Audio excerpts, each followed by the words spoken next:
정치권의 이런 민생지원금 지급 요구에 대해 고흥군을 제외한 전남 동부권 대부분의 자치단체들은 현재 난색을 표하고 있습니다. 가장 큰 이유는 바로 재정 부담 때문인데요. 전남도의 도비 예산 지원 방안이 새로운 해법이 될 수 있다는 목소리가 나오고 있습니다. 김주희 기자가 보도합니다.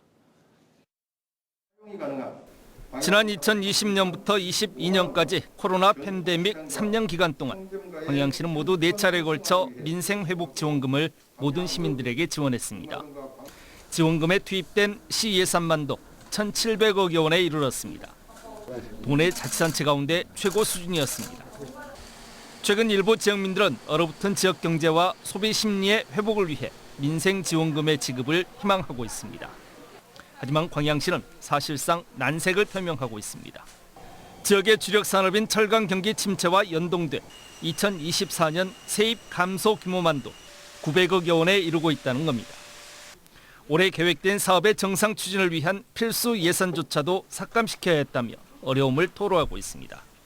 올해 예산도 세입이 지방세가 한 70억 정도 감됐습니다. 그리고 교부세가 작년에 주기로 한 교부세가 95억이 더 왔고요.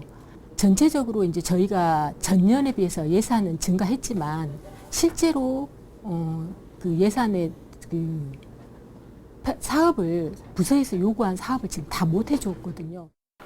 고흥군을 제외한 광양만권 다른 자치단체들도 사정은 크게 다르지 않습니다.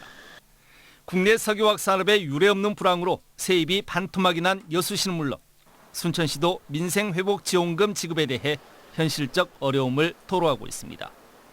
지역 내 일부 정치권에서 제기하고 있는 통합재정안정화기금의 사용도 결국 시 재정 부담으로 돌아올 수밖에 없다는 입장입니다.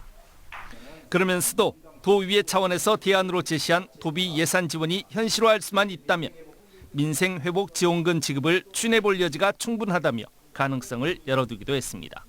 도에서나 아니면 또 중앙에서나 그런 식으로 정책이 결정돼서 시비 매칭을 해야 된다라고 보면 저희들도 당연히 긍정적으로 검토하고 일단 시의회 협의를 거쳐서 내부 검토를 해야 되겠지만은 저는 상당히 긍정적으로 보고 있습니다.